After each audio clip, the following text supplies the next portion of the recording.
right, ladies and gentlemen, welcome back to another edition of Late Night Legends. I'm your host, DJ DeVille, and we're with our amazing guest today. We got Exile in the building, CLA, and our special guest, D Miles. Welcome. Hey. Miles, welcome.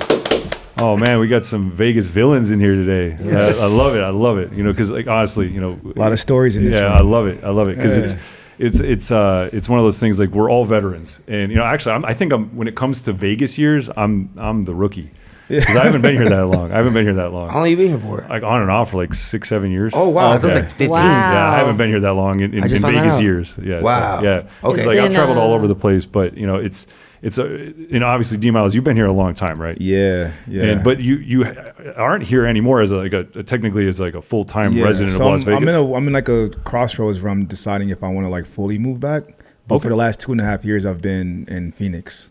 Oh, okay. So I was traveling out there already a lot, and then I was like, damn, I could kind of see myself living there. It was a different pace of life, but still making really good money out there too. Oh, sure. Because there's a lot of nightlife. Yeah, I mean, Old Town Scottsdale. Break it down for people that don't know Phoenix and Scottsdale area. How's that so look? I stay in Tempe, which is about the most convenient you can get. Like I'm like 2-3 minutes from the airport and about 5-10 minutes from Scottsdale. Old Town Scottsdale is where everything is in terms of like the nightlife experience that you would want to be comparable to Vegas is going to be in Old Town Scottsdale. But then you have your pockets, like you have downtown Phoenix, which is where the Suns play. There's a bunch of bars, places to go. Because it's more sports centric, right? Sports centric, but it's very mirrored to downtown Las Vegas. You rock your Lakers jersey, though, right? Yeah, have to. LA hats. You from LA? You're LA native right here. I went to a Diamondbacks game and wore my LA hat. Yeah. But like the scene out there is, I mean, the city's massive. Like, first of all, it took me a while to get. It's like 3 cities in one. Yeah, it's huge. Yeah, like it's crazy. Thought when I first moved, I was like, I'll leave my car in Vegas and figure it out. No, like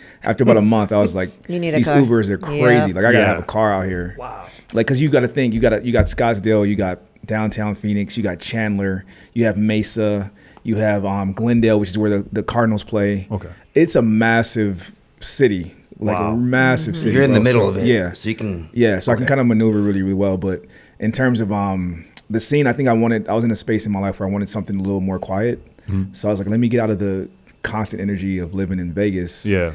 Still close enough so I can come back and do gigs. But sure. It's only a 4-hour drive, right? Or like a 40-minute flight. It's really, it's like going. Yeah, it's like going to California. Yeah. So it was just a happy medium for me. You know what I mean? And now I'm in a space 3 years later where I'm kind of like recalibrating, really deciding what's the next. Well, how long were you in Vegas continuously before you made that decision? From 2003 to 2022. So you went through the craziest years. Yeah. The craziest years. I saw full transformation. Yeah. Like I remember when Planet Hollywood was still Aladdin and City Center wasn't even built yet.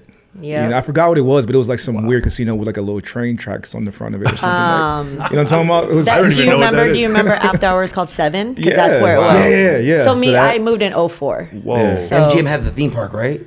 Or nah, that's 90s. That's 90s? No, it's 90s. No, that's way back. My bad. That's MGM really the theme far park. back. My bad. I just actually watched a video about that. That is that's a long documentary too. So where are you from originally? I grew up in Inglewood, California. Okay. Yeah. So it's always been the West Coast in some shape or form. So half of my family is West Indian, so I have like Jamaican roots. Okay. Spent a lot of my like childhood there, like summers especially. Nice. My grandfather was like heavy into like reggae and jazz music. He used to throw jazz concerts. He was a part of the Playboy Jazz Festival. Nice. And there's a university in like it's technically considered Compton, but it's like on the Compton border. It's called Charles Drew University. It's the only black medical school on the West Coast. Okay. And every winter they would throw for 2 weeks jazz festivals. Wow. So you would get Frankie Beverly and Mays. Wow. You would get all these amazing acts, and I was kind of like my granddad's roadie. I would just run around. And you're just around that. Yeah. Talking about that's one of the best really educations in music you can get. So like it was like the illest education just being around that life. Yeah. And so when I started DJing, no one was surprised. Like my family was like, well, yeah, you grew up around that. Music, right. But you have like deep crate knowledge. Yeah. That's enviable, honestly. Like my grandfather was a vinyl head, my grandmother too. So like it would be everything from Peter Tosh to Carlos Santana to like obviously Frankie Beverly, Jimi Hendrix. Yeah. You know, the Wailers. And this is all the stuff that got sampled by first wave hip hop and second wave hip hop even. So like you Night was all Nurse, familiar like regardless. all that shit, Wow, and then like just jazz, like super into. My grandmother's super to this day. She's God bless her, she's still alive, but she's super into jazz. So all of that kind of like played a role in me just kind of like getting my feet wet in music early. So what year how old were you, and what year was it when you picked up the turntables?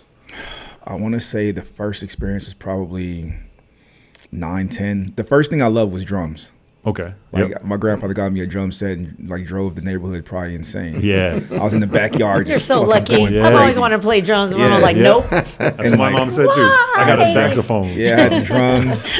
And then like I got into sports and kind of like put the drums down because I was so immersed in the sports. And then I want to say like high school is when I picked up the turntables again and really started getting into it because my high school would allow me to do our pep rallies. Oh, nice. So that was fun. Yep. Yeah, so I would throw on, this was like Cash Money era. Hey. Oh, yeah. So like Yeah. late 90s, early 2000s? Yeah. Okay. Yeah. Same with me. I started in Nice. 99. So that was, and I did the cafeterias in my. I remember I like Sick. put together like a playlist for the football team to come out to the pep rally. Yeah. And I think I got that itch when I saw the crowd go crazy when I played the music. I was like, oh shit. Yeah. Was that like a core memory? Yeah. Wow. That was like my first time of a crowd reaction. I was like in the high school gymnasium, and then it had like, remember those like old school, like it was like a coffin, but it had wheels, but it was like kind of like upright. Oh, yeah. Almost like a podium. Yeah. Yep. And it had 2 CD decks. Yeah, that's right. And so like I had to like put stuff on the CDs, and I'm like at home like figuring With it the out. Radio Shack Yeah. mixer. Yeah, That's it. But it wasn't like a real mix. It was just like almost like a separator kind Yeah, of. yeah. I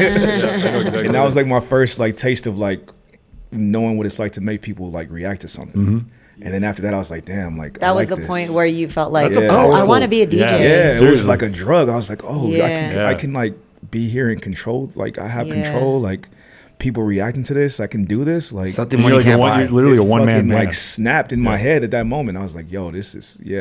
So, and then when was it that you got into the club scene, or like even just the dance scene more so Yeah. outside of high school? Because it took me about 2 years for myself to Yeah. get out of that, to the cafeteria pep rally thing, and then all of a sudden you can really validate this in a place of business. Like, Yeah. how long did that take you to get? Well, into? I was always the youngest of like my friends. So when I was like 12, 13, I was hanging out with dudes that were like 17, 18.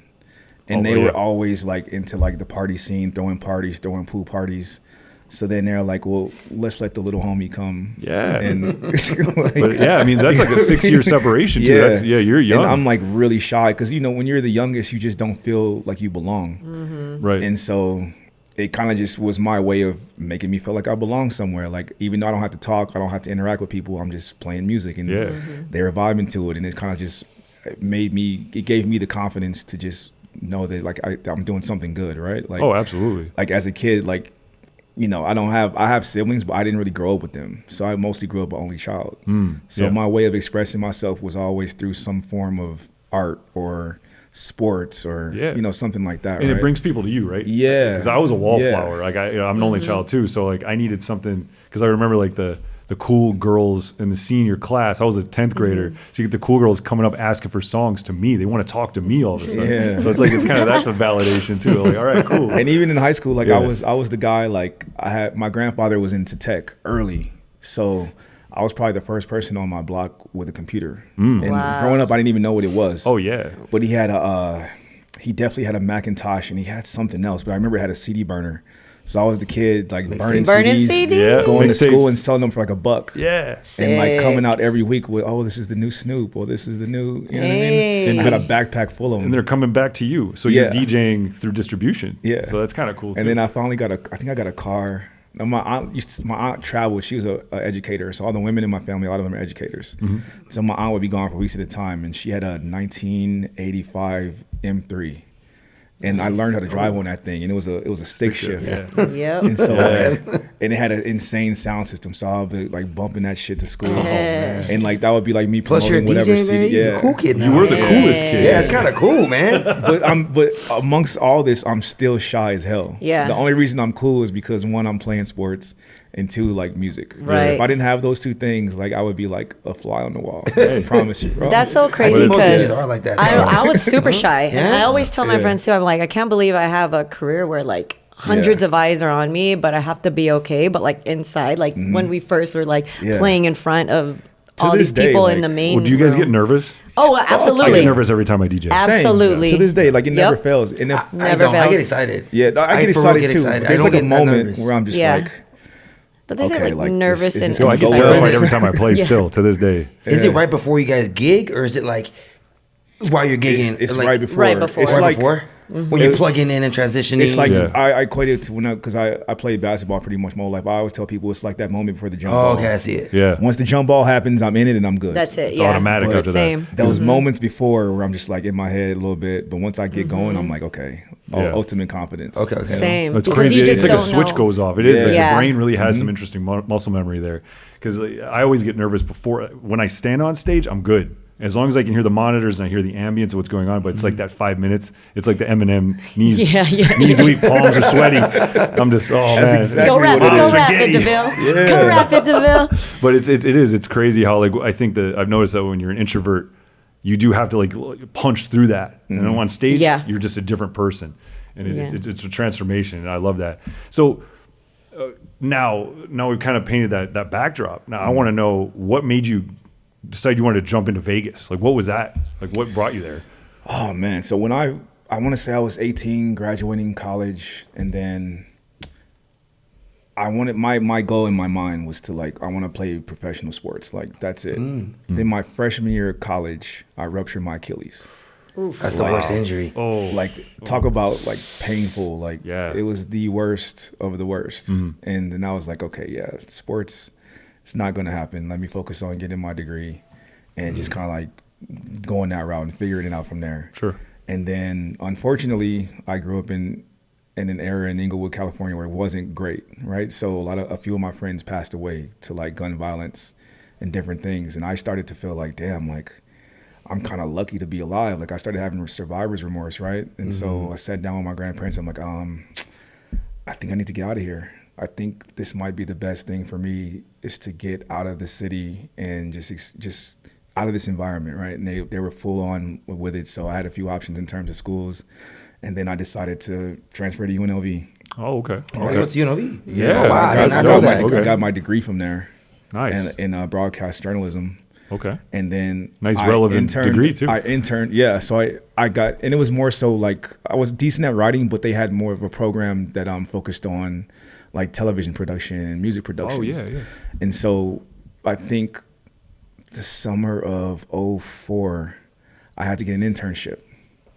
Right. And they're like, we have a few options. And they're like, oh, there's this radio station where you can get a internship. I was like, cool, let me try it out. The first person I met was Obi-Wan. Oh my God, I used to get him on the radio all the Yeah. time. Wow. Obi-Wan that's great. was there. And actually, Cyber Kid had just moved from LA, and he was the mix show director.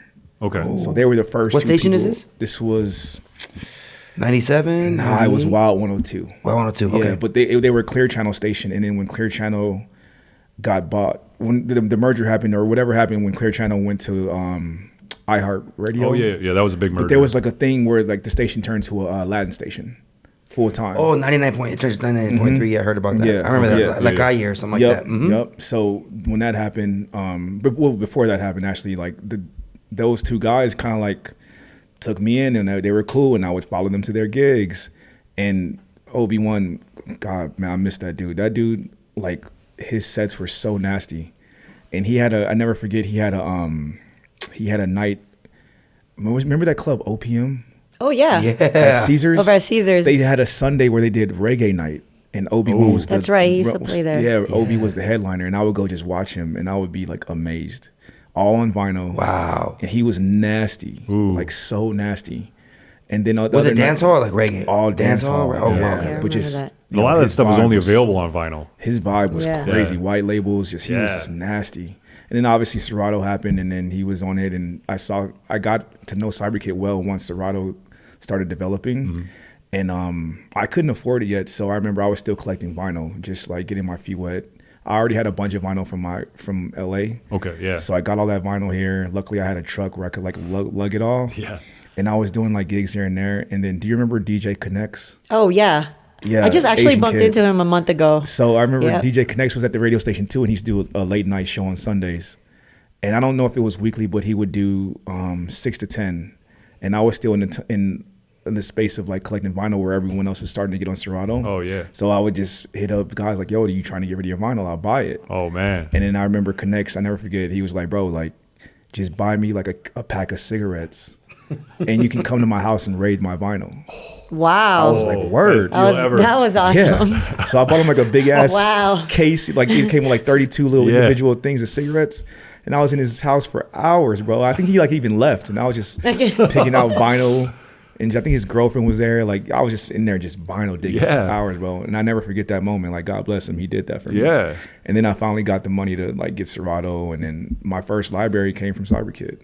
Okay. Wow. So you were during that migration period. I never had to worry about that personally, but were you one of those people that had to like literally rip vinyls? Yeah. So you had your vinyl rips on Serato? Yeah. Because that was vinyl a rips, period of so time. you could hear the popping. Oh yeah. And then and then a lot some of those the tracks you can't get anymore. Like the actual remixes were only available on vinyl. Vinyl rips, and also a lot of CD singles, because I had access to the radio station. Yes. Yep. They had That's what I got. Insane library of CD singles. So I would go in there late night and just load them. And like Wi-Fi might have been there, maybe not. So I had to like individually label everything. Yep. So if it was a CD single, it would have like the clean, dirty instrumental, maybe the acapella, and I'd have to label all that shit. No, but that's a labor of love, because then you're actually getting a good quality 16-bit recordings. And then, like, honestly, like just think about it, a lot of that stuff made it to Napster and to LimeWire, and that's where most the rest of us got it. Yeah, with viruses. Yeah, so you put in the work. It would start off as like the Bill Clinton snippet. Yeah, it would be like it would start off as one song, and the next thing it'll be like an ad for a commercial Yep. somewhere. Yeah. Oh man, see that's exactly it. Because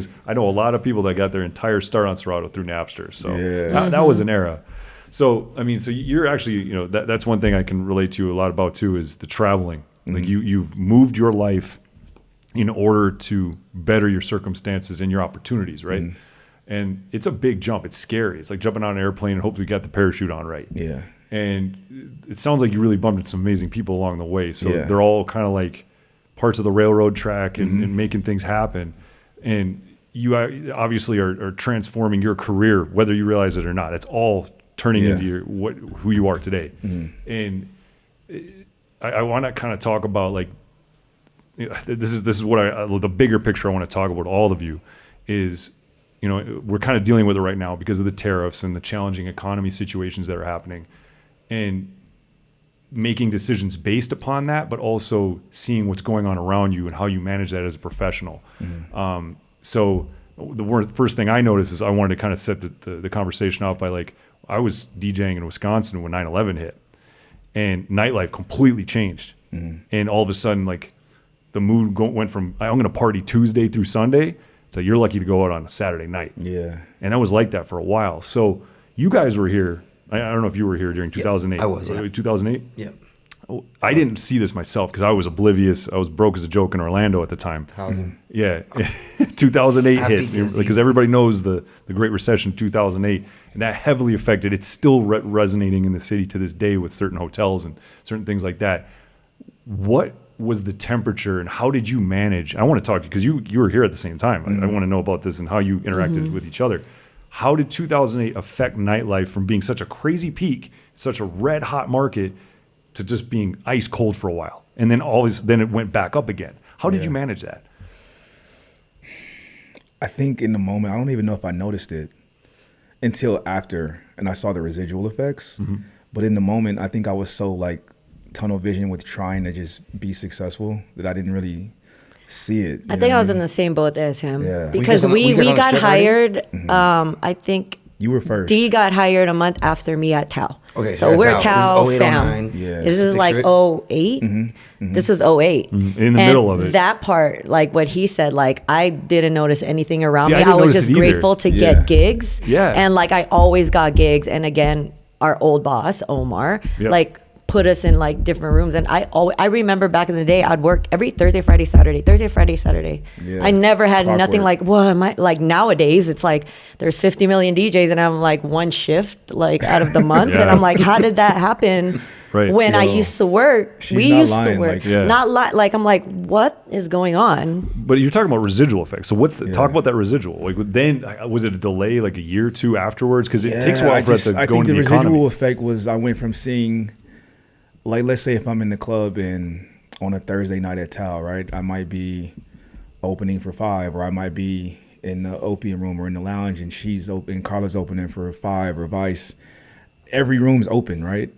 And because of not seeing it initially, I would see the same groups of people maybe partying Friday, Saturday, Sunday. So that means you have the money to go out Friday, Saturday, Sunday. And if you got a table those same nights, I'm like, damn, like you're spending bread. You're spending at least $5K every single night, right? So then it went from that to maybe seeing those same faces maybe once on the weekend or maybe once a month. Ooh. So you could tell You're like right. people don't have the money to party every night anymore. They might only they have to pick and choose their night. Yep. Like, okay, it's gonna be Friday night, maybe Saturday night. And were these locals or were they people flying like Both. VIPs That's from what out I of was town? gonna say. Like I remember as he brought that up, like there were big spenders every week. The same. Oh, this person's here again. Yeah. This person. Oh, they're coming. You know what I mean? Yeah. Like I remember that. Yeah. Interesting. Yeah. Yeah, I would always hear about those bottle service spenders that we don't see. Oh, it was I don't hear crazy That's like a days. myth to me. even like people. When you guys talk about there was 10, like the 50K, 75K about that. Well, you guys will stay open longer. I hear your stories on other podcasts and stuff. Yeah. I don't hear that about that anymore. I mean, I'm like, wow. It ain't like that no more. Honestly, because I think we're going into a paradigm shift right now. This is why I want to reminisce about a similar but different scenario because, I mean, look what happened with Fountain Blue. Yeah. That building sat vacant for 16 years. Yeah. Crazy. And it literally was a tomb of And that was roaring that was era. a residual of the recession where you're Yes. saying, right? Because Yeah. they had the money to build finance it, to build it. Yep. And then when the market hit, when And the they just had market to dropped, stop. they had to stop. And Literally. it was It It literally stopped a ghost. forever. Yeah. I was like, and what is even the this still Venetian doing? condos, those are still sitting there. Wow. Think about it, there's a crane still sitting there. It's You're been there right. for like 12 years. The one behind Tao Beach, yeah? Yeah. Yeah. Yeah, I always wonder that. Yeah, and it's then still they put just sitting like there. it just makes it look Yeah, like a building. Who's but gonna really build it? isn't. I want to buy a condo in Venetian. That'd be cool, right? Like somebody build it, please. So, Alex said that there's too many. He has a good take. There's too many nightclubs. Yeah. Well, Yeah. I think that's really. This is also really important. What you just said is really important because there's too many nightclubs as it stands because that in itself is a ripple effect of the roaring teens that we had here. Yeah. Because the roaring teens with the EDM eras, the Alessos, and everybody in between had a residency. You could literally go look at the highway, and it was only EDM billboards at one point. Yeah. Very true. Everyone was an EDM billboard. Yeah. And so this is really interesting because now you almost see it's less than half. Yeah. They're actually advertising magicians and sideshows and concepts and Top. restaurants. Yeah. Carrot Top's back on the billboard. He's still around. He's still around. He toughed it He out. hasn't gone nowhere. Yes. Good for him. He like Nope. weathered the recession somehow. Yeah. He's been through them all. David Copperfield. You know Oh, what's yeah. crazy is like now reminiscing about it, I feel like the place that got hit hardest the most was the Palms. Oh yeah. That- Oh, yeah. yeah. Bro, You know what I mean? that's a They've that's seen a good so take. many peaks and valleys Yeah, there. like Bro. I remember when like the Palms was it. Was Yeah, popping. That like was the Pauly D and spot. Clinton Yeah. Sparks, right? Yeah, Like, Yeah. those were the two main Rain, residents at and one then, point. They it tried was chaos too. They tried when they had that. The Bad Fatitas Bunny, all the bought it. Latin, the top Latin. They had Cardi Yeah. B. They had Marshmello, like everything, bro. I was like Everything. nuts. Yeah. And like the first time I ever saw DJ AM, the only time was at the Palms when he did the grand opening of Moon when they had the retractable roof and everything, and Yeah, that was like and that the was illest shit. what was that 05? I want to Oh, say no, 'cause the Palms opened up earlier than that. 07. Yeah, the Palms have been around since the But the 90s. new club opened up. Yeah, that's Yeah. they It was just like kept 07, evolving 08. because Yeah, Moon was the around one that there. had the sunroof on the Yeah. top. I remember that. Yep. I've And been there one time. I Yeah. never forget. I went to go see. I think I was with Cyber Kid, and we went to go see AM at the Palms, and he was like quiet, smoke. He had like a big ass ashtray full of like 30 cigarette butts. But I mean, he was so nasty on Serato, man. Yeah. And that was the only time I think I was really like kind of like mouth dropped, like in awe. Yeah. And I never forget seeing celebrities go up to him like he was the star and they were nobody. Yep. It was. I remember Jermaine Dupri and Janet Jackson were a couple at the time. Oh yeah. And they both went up to him praising him as if they were nobody. And I was Wow. like, wow, that's Janet Jackson and Jermaine Dupri like going up to AM like that he's really God. puts a time frame on it too. I And- know and exactly yeah. what time frame that is. That's Yeah. wild. Yeah. Man, it's And it was like, yo, like for them to look at him like he's the star and they're their stars in their own right was just a crazy experience yeah. to see that live. Real quick about the year, I want to ask you guys, what were you guys wearing to the club?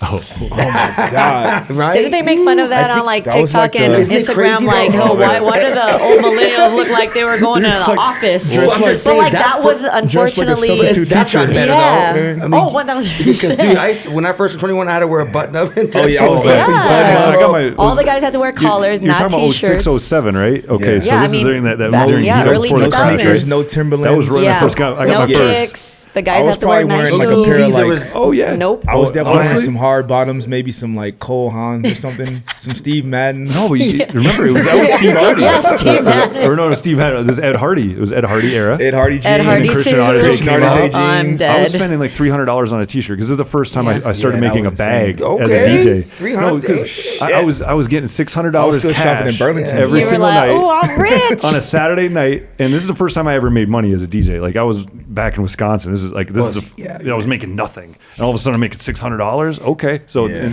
I go straight to the Ed Hardy boutique. Like I get the one with the rhinestones, and That was the and the vibe. extra rhinestones. It's so cringe now. Yeah, You're like, all right, guys, I want to take a quick break from the podcast. And as a special thank you for tuning in, Late Night Legends wants to offer you guys 15% off at the clubkillers.com store. It's super easy. All you got to do is go to clubkillers.com, go to the store, pick out your favorite merch, and when you go to the checkout window, enter the code LATENIGHT15. Thank you guys for watching. Let's get back to the podcast.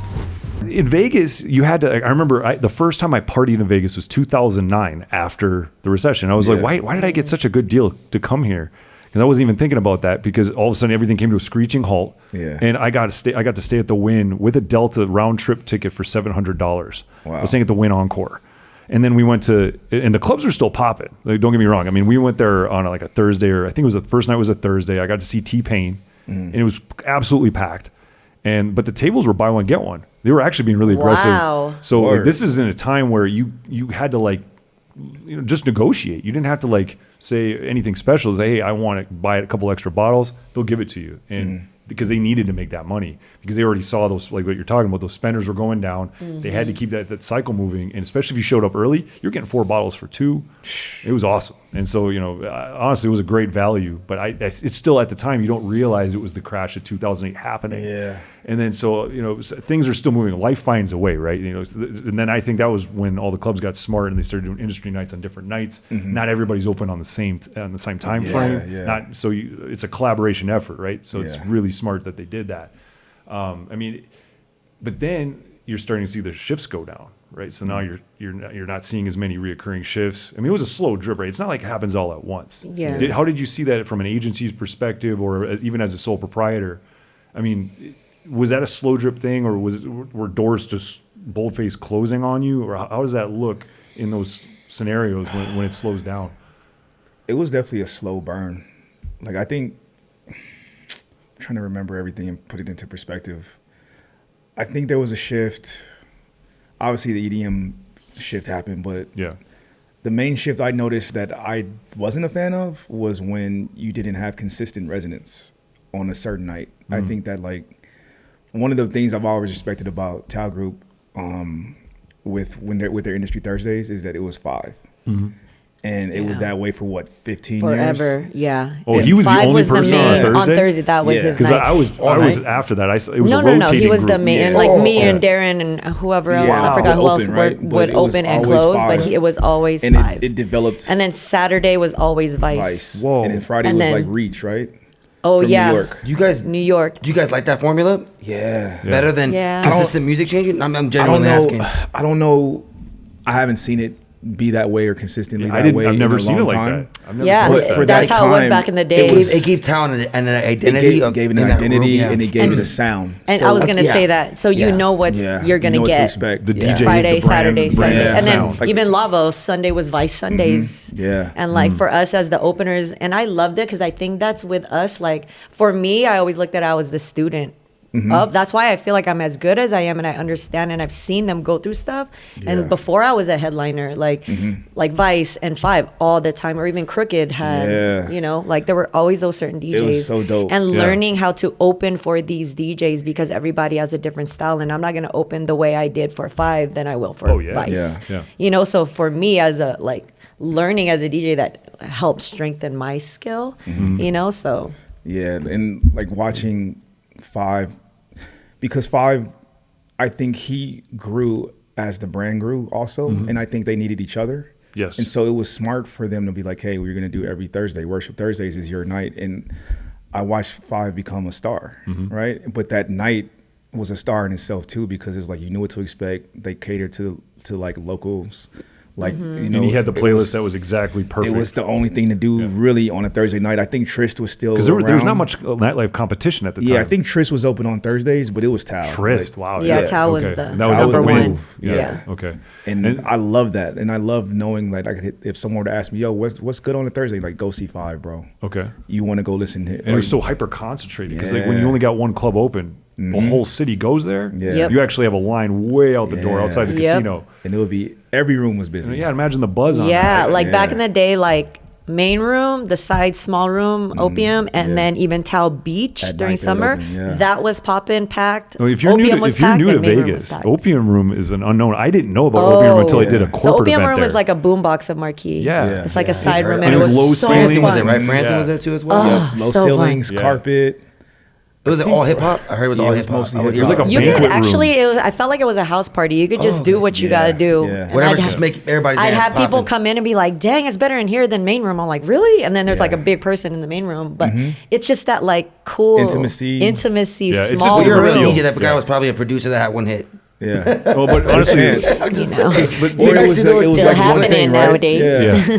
well, but, Amen. But the thing about TAO, like, it really has so many environments because even the restaurant, Sexy, it's like a kind of a lounge club in itself. Right. Yeah. And then Oh, even yeah. the old school TAO Pool Beach, Yep. like that Intimate, was, it was I small. played there all the time. That was fun. Yeah. The pool got nasty at the end of a summer day though. Yeah, yeah. It was like a It's regular the size size of pool. a bathtub, but it's fine. I heard it's massive People now. say- The water It wasn't is. blue. Yeah. Oh yeah. Yeah. Way better Okay. now. Yeah. Expanded. Oh, they took over like 2 other pools from Venetian. Yeah. They broke over and they took over Yeah, the. they had other bulldozers. I was the last casino person to pool. play at the old TAO Beach. I literally walked through the gate, and there's already bulldozers in the pool. Oh, Just wow. demoing everything. Oh, I think I have wow. a picture of it somewhere. See if I can get you that photo. shit. See if otherwise just cut this clip. But it was honestly like TAO has done so many innovative things, especially the OG TAO nightclub, and they led the way. And I always say it's like the template for all other nightlife throughout the zeros and the teens.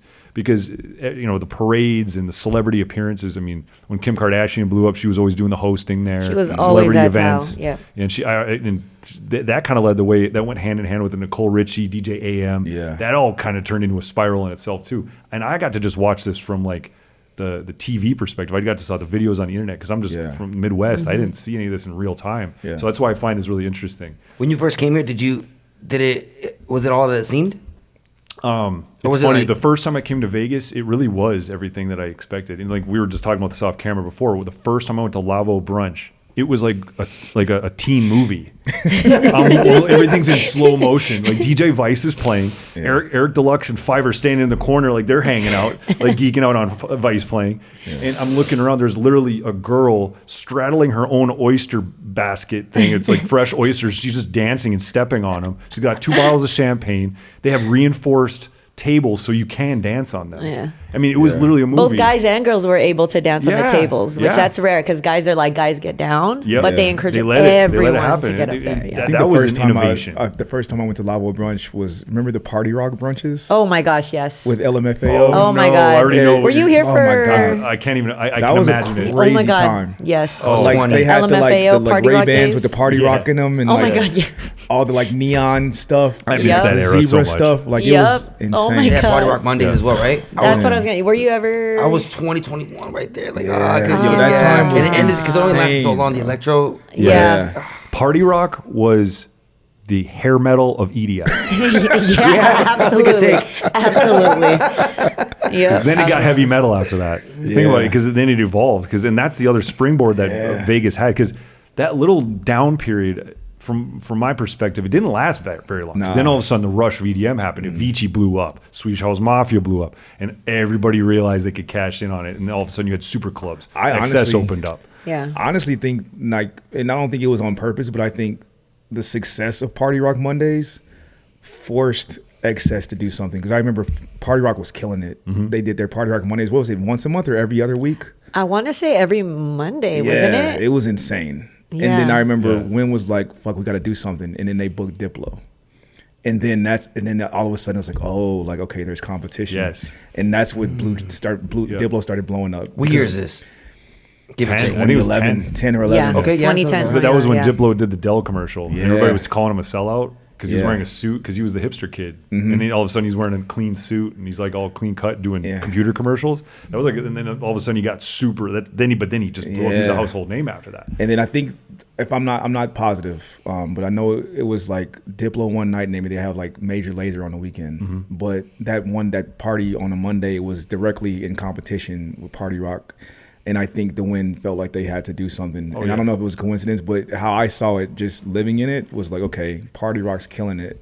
Oh yeah, we got to do something if we want to survive a Monday night. And then Diplo was like the perfect move. And think about the stakes were high. Yeah, super, because everybody was investing during a down period. Because let's zoom out to like the CEOs and executives of these casinos.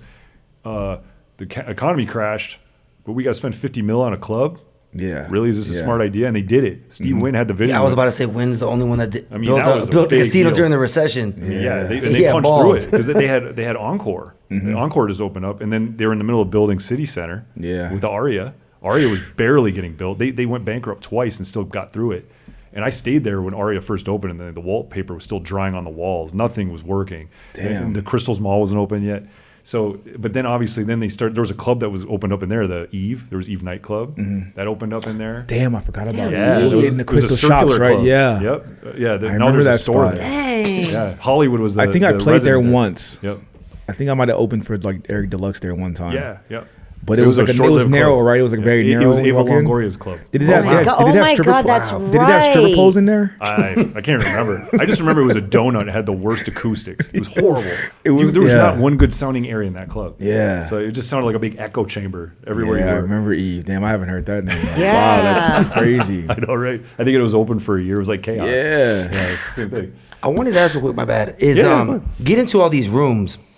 You're part of an agency, and you are as well. So Now, yeah. Okay, and so I wanted you guys to explain kind of, because a lot of young DJs, I told you I work with a lot of young DJs. Hey, I want to get in Vegas.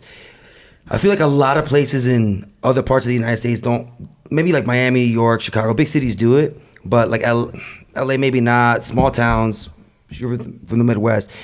Get in an agency, did that help you get into these rooms? And do you think they're still relevant? As far as, I feel like, is it just more like I can get with a music director? Like, can you break that down for younger DJs who are watching this and how to get on it and the benefits of it? And I know you've worked with Scam. I want to get more in depth in that because I've never been part of an agency. Yeah. When I started at TAO, I was not a part of an agency. Okay. My first interaction with the agency wasn't until 2014. Okay. So everything leading up to that was just grind, hustle, building relationships. Yeah, how would you get friendships, it? Like, because I want word of mouth, maybe like going just out. actually meeting the managers and the GMs. And a lot of those managers, GMs turn into directors of nightlife or VPs eventually. And they just recycle through different facets of nightlife, right? Like one of my good friends, like I won't, name him and put him out there, but he literally started out as a busser. Now he's a GM. And it's like an amazing thing to watch someone go from that to see their grind. But then along the way, they take people with them too, right? The people that treat them good and maybe not look at them as less than because they were a busser at one point. And they always remember those, the people that treated them when they were probably at a lower status, right? Yep.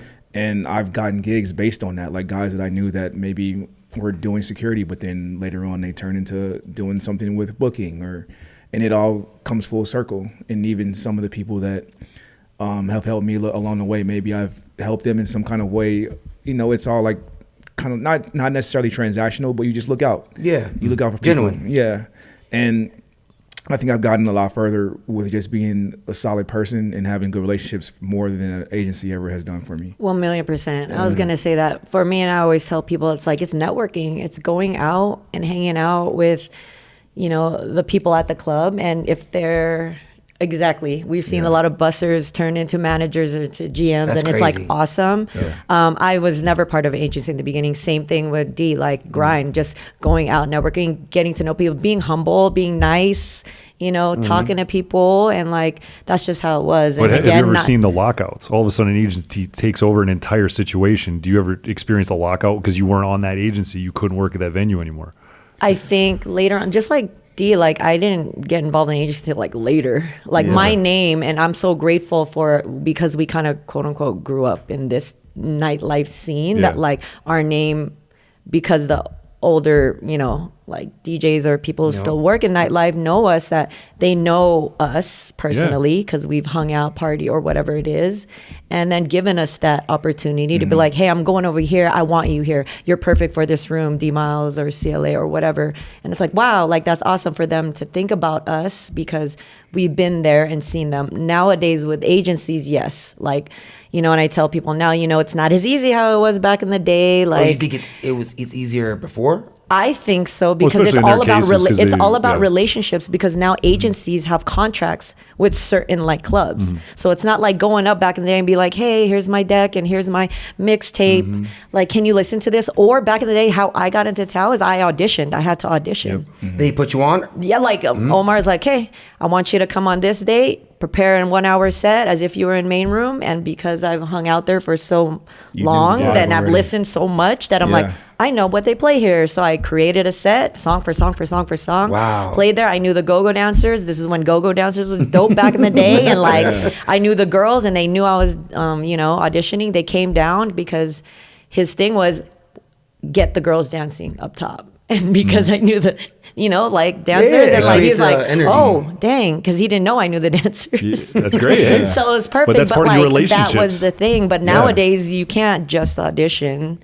You know what I mean? It's Yeah. like, oh, this agency has these clubs. I could tell what agencies has the certain venues because of the DJs that are getting put there. I'm like, It's so very and so is simple here, now. so and so is here. You You know, still think they're as strong as they're strong? I feel like it's less. I'm not on the strip much, but when I do, I think like there's less agency involved. It's more like like I think it's a little more broad. Like, I'm genuinely asking because I don't know. Yeah, I think it's a little less concentrated because I do see more DJs.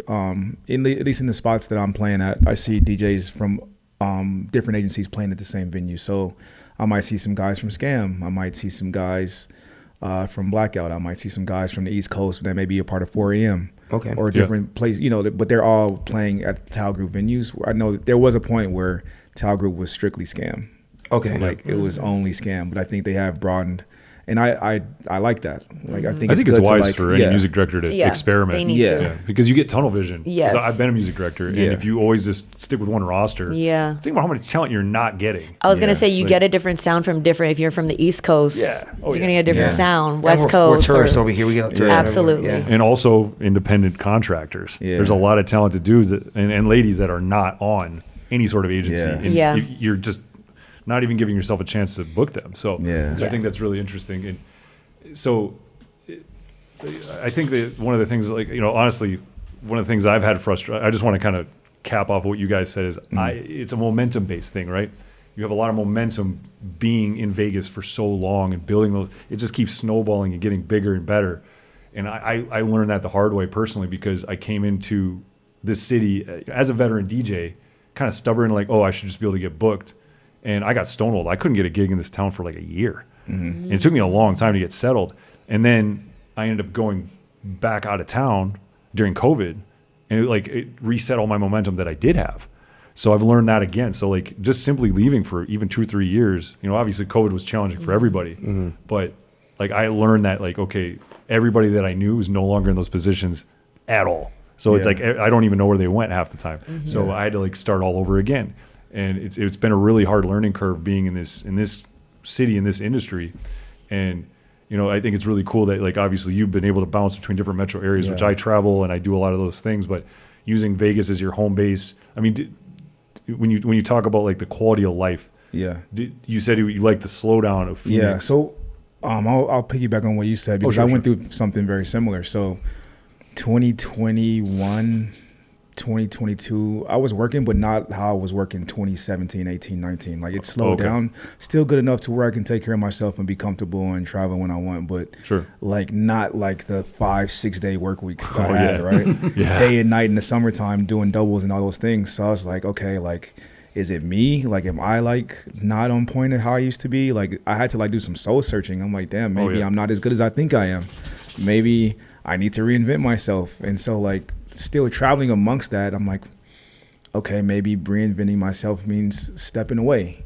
And so I started having these thoughts of maybe, you know, moving. And I think one of the biggest blessings I had was having relationships in Arizona, and that biggest relationship for me was Cutswell. Oh yeah, DJ Cutswell was a dear friend of mine. I love him, and God bless him. When I moved or had thoughts of moving, he was the first person I told, and he was like, "Yeah, like come out here. Oh yeah, I'll help you get situated that way. It's not like just a blind move."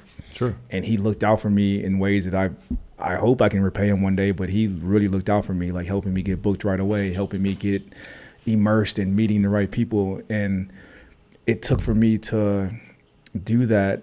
And then when I would come to Vegas, it would just be just to come. So I wasn't DJing as much, but it almost gave me a reset on not DJing, but still maybe relearning the industry, because a lot of the people that I did know were no longer in because you were nightlife. doing a lot of conversating, right? Yeah. So you actually are on the ground talking to people again.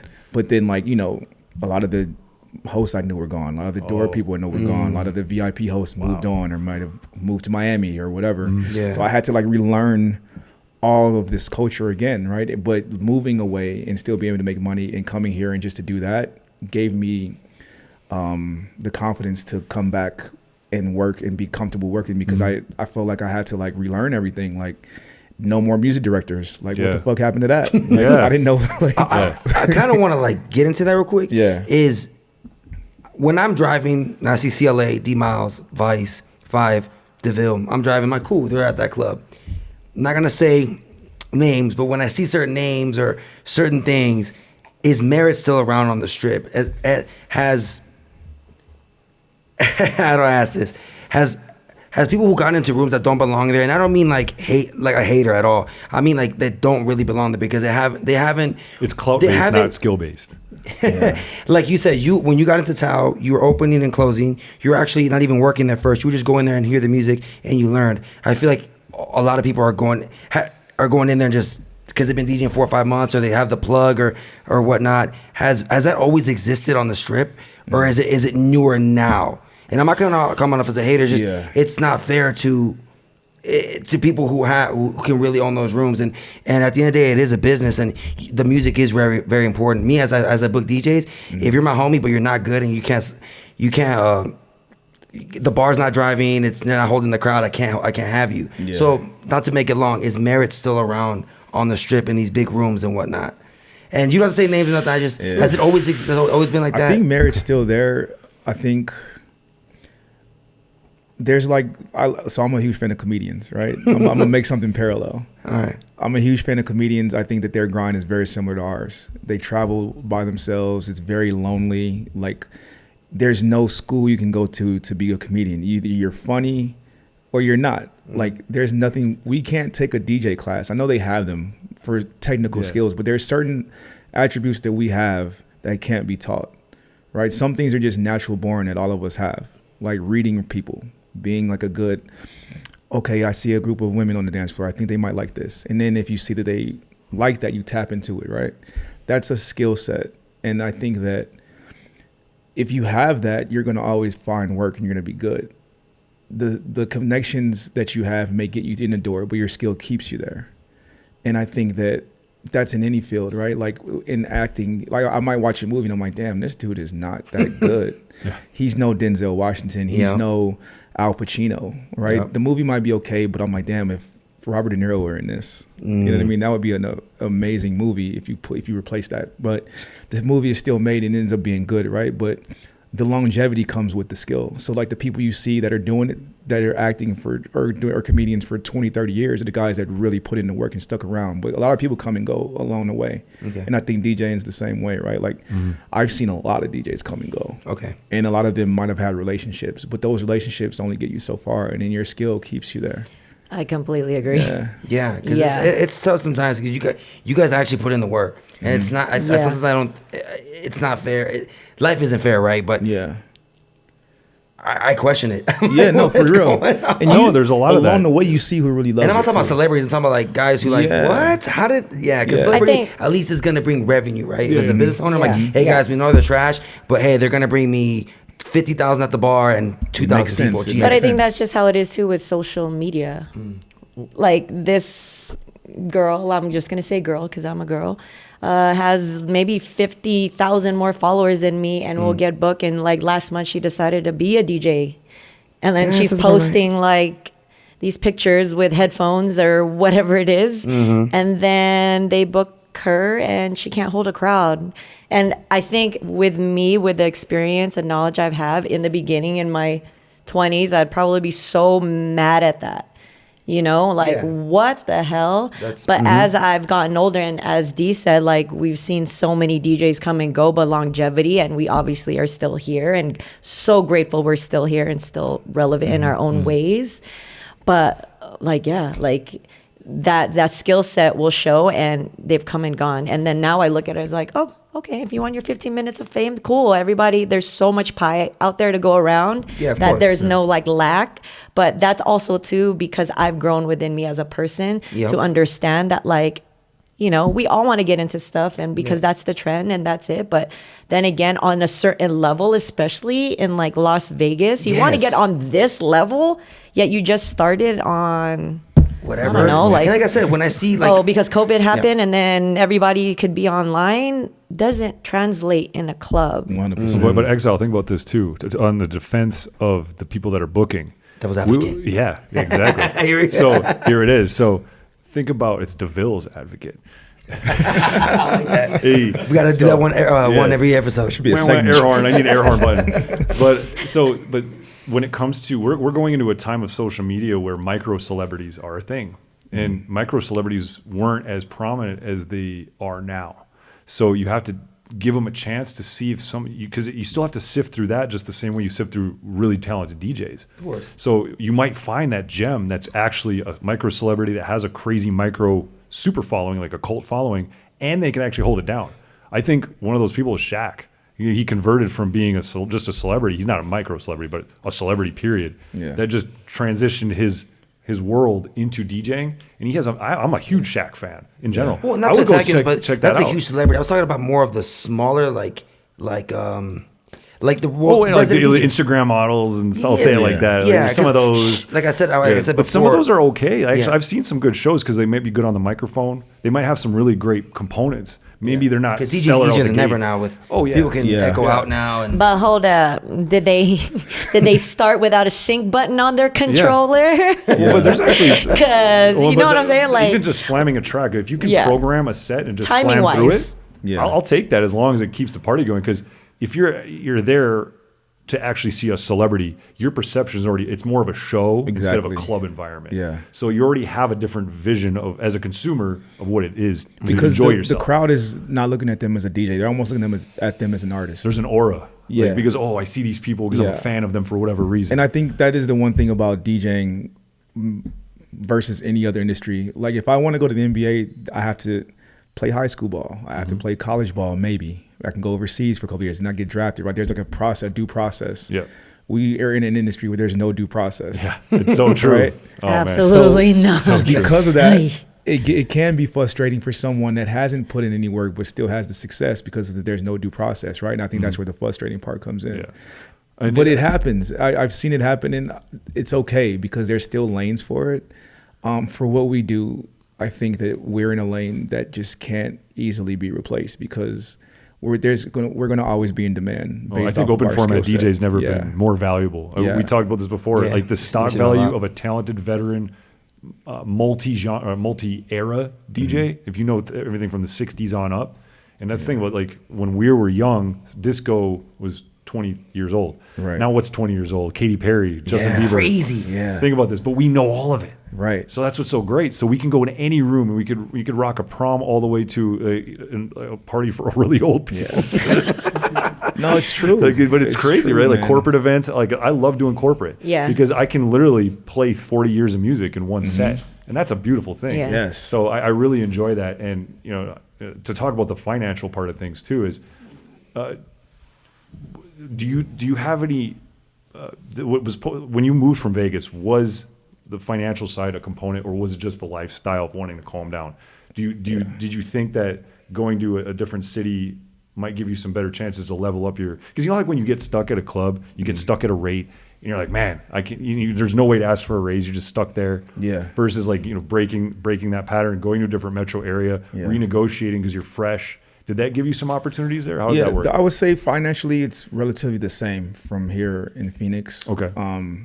I think I needed like quality of life and peace of mind more so.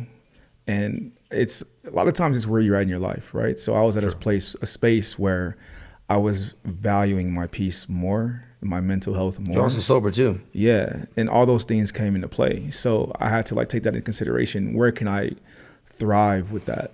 Sure. And have good mental health. And I never forget when I was really like on the fence of kind of like what I wanted to do. And at the time I was still on road, and me and Crooked were having a conversation. He sent me this link and he was like, watch this and like get a better perception of what you might be thinking. And it was just something simple, like where like you take a bottle of water, right? Like at a liquor store, it might be a few dollars. At a nightclub, that bottle of water might be $10. At a ball game, it might be $15, $20, right? Yep.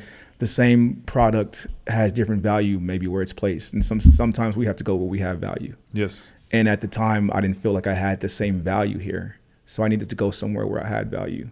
And that made me feel valuable, right? Oh, yeah. Like, so being in Scottsdale made me feel valuable again. It gave me like a sense of like being wanted. And I needed that in that moment. Think about how it changes your decision making as a DJ. Like I needed to feel like appreciated. And not to say that I was underappreciated or not appreciated here. It didn't feel the same as it felt maybe 10 years ago. Wow. So I needed to like feel that feeling again. And that feeling revived me. So being in Scottsdale, being appreciated and being like the guy that no one knows really was a really, really good feeling. Well, I get this question asked a lot. I want to ask you this question. What kind of advice can you give someone that is thinking about moving to a different city or a different metro area? What's the biggest piece of advice that you can give to someone before they do that? Definitely have a plan, like, and by a plan I mean maybe go visit that place and develop some relationships before you completely move, and maybe go spend some time there more than a weekend. Go on the off days where there is not much going on, and kind of like see if that's really a fit for you. So I would go there on like random Tuesday, Wednesdays, and just maybe go have dinner, maybe go to a ball game, go watch the Suns play, just get a feel for what it's like to be there on the nights that I'm not working. That those are the nights that I'm gonna be like mostly doing those types of things, right? Oh, sure. Work is work. I'm gonna always feel comfortable in that environment. That's a good point. Like going out and being a human being. Yeah, like in that city. I know how to maneuver in a club environment always. Yeah. But how do I maneuver just in society? Right. In those spaces, right? So I had to learn that, and once I got comfortable there, I was like, okay, like I can do this. Yeah. Like I'm comfortable with that. Weather was pretty much identical. Because there is such a thing as culture shock. Yeah. Did your sets change at all? With college kids, Arizona. Yeah, so it's kind of the South. It's not the West Coast, but Southwest. It was like Tempe. Like if I play in Tempe, it's Arizona State is massive, by the way. Oh yeah, one of the largest universities in the United States. Yep. So I had to be younger with my sets, right? That took some adjusting. Like Cardi. Drake is OG. Like That's Big crazy. Sean is OG. Like I need to play younger shit, right? So it got me in the mindset of playing younger music. And then Scottsdale is more bottle popping, like that type of Vegas mentality. So it's all just hits. So just being able to like be a little bit more diverse, I learned some lessons, like especially with the Tempe crowd, like young, like really, really young hip hop, super current EDM, like no big room, no booyah. big room, nah. Like they want the new They house, want, tech like house. new shit. Even if it's not good, it's like it's just the on the feeling of Spotify playlist. Just the feeling of I'm hearing something new. Yeah. Do they rock with a Afro House over there? It was getting there, but like it's crazy. The first time I ever played like $1 Million Baby, those records when they were first coming out was there, and they knew it word for word. Wow. And I was like shocked. I was like, damn, like this is crazy. Oh, and that actually brings me to a big point, because we've covered a lot of ground. First of all, thank you for all that, because like this is some really good perspective. Because I'm asking genuinely as a Vegas fan and just as a fan of nightclub history. So I loved hearing all that. But I want to talk about the future, because you're bouncing between two very big, impactful cities. I want to actually ask all of you this. We're already halfway through the 20s. That's crazy. Crazy, right? What do you think the trend is? What do you think is bubbling below the surface? What's going to be the next thing over the next 5 years? I want to kind of get all that, but we'll start with you. I've been battling with this probably for like a couple of years. I think sub-genres are going to continue to grow. I think Latin is going to continue to be huge. We've seen like a pathway. I think Bad Bunny, Karol G, like they've shown us what it can become or what it is, and it's going to continue to grow. I think country music is maybe 1 or 2 hits away, but it needs. I thought Shabuzi might be like the face, but I don't know if he is. But he needs another super he's a superstar. Like when Sean Paul, like he was the face. Hit after hit. You know what I mean? Like he had a run, and I think country needs that for the new generation. They're already established with. Even T-Pain's tapping into that. Yeah. So we'll like see where it goes. it can't be Beyonce. You know what I mean? Post Malone's doing his thing, but I don't think fresh it can be. face. I don't think it can be Post Malone either. It has to be like a fresh face. Yep. When they get that, I think it could be the sky's the limit for country music. Yeah. And I think what Silver's doing and like a bunch of guys, like I think it's he's amazing. ahead of the curve. He's been ahead of the curve. Yeah, like their remixes are insane. Oh yeah, I use them all the time. But I think like a good face. A young face would be like the next move for them, and I think that could be like the next thing. What about venues? What kind of trends in venues do you see happening? I like the smaller venues. I think venues are getting smaller. I honestly think Lavo was ahead of his time. Yeah. Like if you had Lavo on a Sundays now, oh man, insane. Yep. Or like a One Oak, the size of One Oak. When One Oak was still here, insane. Let's see. What do you think? What do you think the trends are musically? I agree with D.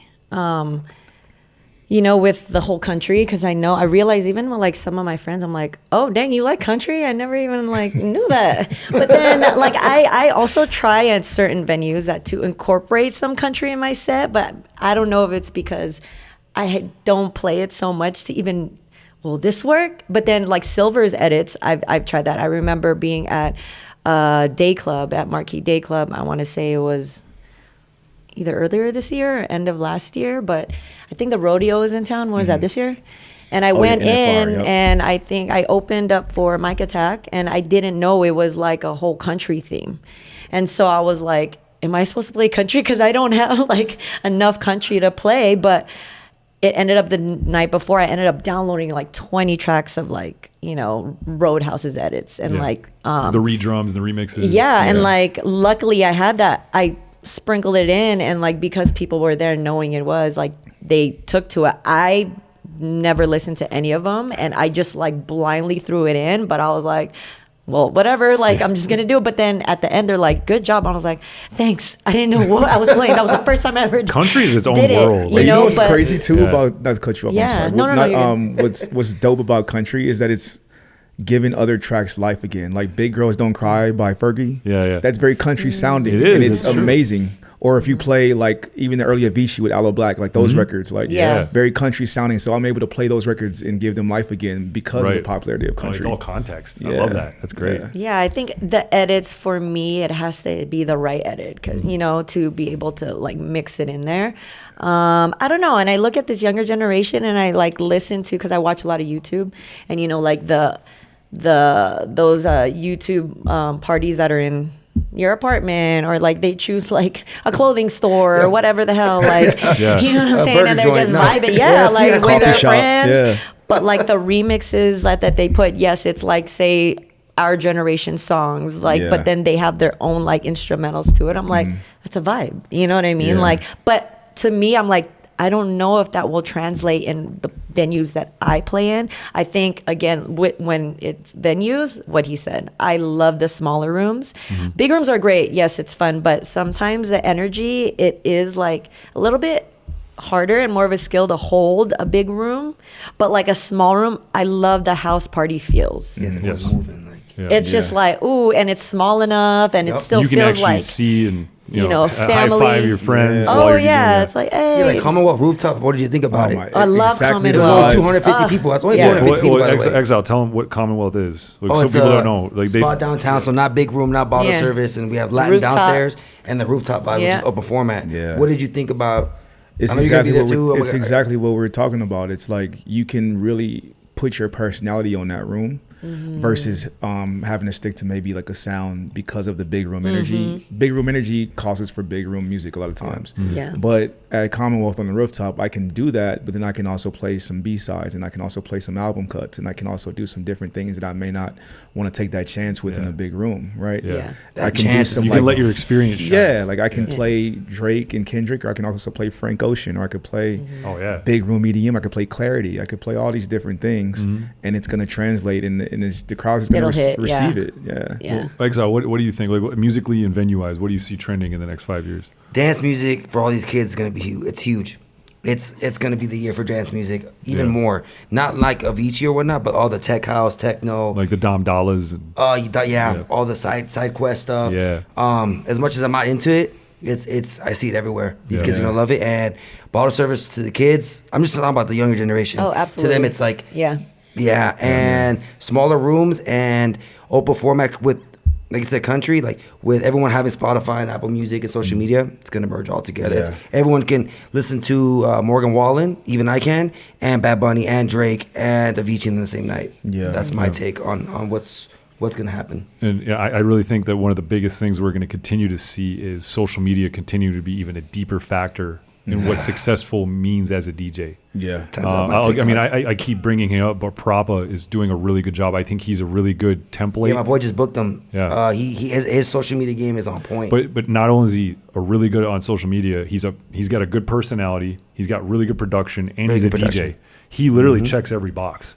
So dude, he's booked, I should've got him. See, like, that's what I'm saying. He's everywhere right now. He's in honestly, Oklahoma, a good personality Tampa. helps to be likable. Yeah. You know what I 100%. mean? Yeah. But that has to shine through on social media. The camera lens doesn't lie. If you're lying to the camera, it's going to tell that We to listen everyone with our else. eyes, what I heard recently. Yeah, listen with your eyes. And I think that if you follow a template where you're able to leverage social media and you still can have great skill sets and it's not just about clout, because it's going to be clout and merit. I think that's one of the biggest things. One of the like great examples of that, when I tell people, I'm like, man, if I tell you to come see someone, like I really mean, like, especially to the younger generation of DJs that like ask me questions, I'm like, look, if I tell you to come out, I need you to come out. And when Puffy's in town, I'm like, bro, you need to come out. I'm going because I learn something every time I listen to this dude. Okay. He's amazing. Yeah. Like I love his social media, but when you meet him in person, he has a warmth to him. Wow. And he's very personable. He's very respectful. But he's a monster on the turntables. And he's And an the MC. mic. Mike game is crazy. Mike is crazy. Yeah. Is that the dance hall era of bringing it over? And shifting it to the he's so well versed in all genres. I have the utmost respect for him, and I love listening to him. And he, like, I'm never too much of a person to say that I'm not learning from someone younger than me. Yeah. And he's someone that every time I listen to, I learn from. That's amazing. See, I don't know. I know of him, obviously. I've never actually seen a whole set from him. So that's something I got to check out. I'm gonna hit you up next time. That's great. He's Cool, he comes out here. It's like, that's Yeah. why I've always seen the videos, like the clips where he's Yeah. he literally had a street full of people. He was on some like a big elevator thing. Yeah. Yeah. And the whole street was full of people. It was insane, and he was Yeah. just killing it. Yeah. So like you could see the energy through that lens. So when you were able to have that presence of mind in the production of all these cameras, we got to use these cameras. We have a super camera in our pockets with our iPhones. Yeah. We have to figure out how to use this any way that we can, because that's a skill set, just like scratching or emceeing or blending. You got to know how to use your phone even when you got no one with you to help you. Right. Being able to utilize that to capture those magic moments is a big deal. So seriously, D Miles, thank you so much for coming on the podcast. Oh, man. CLA, Thank you for having me. Exile. Salute. Cheers. I'm your host, DJ Cheers, DeVille. cheers. Yes. Late Night Love Legends. you guys, man. It was awesome talking with you guys.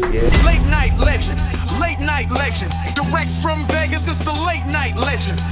Late night legends, late night legends. Club killers, let's go.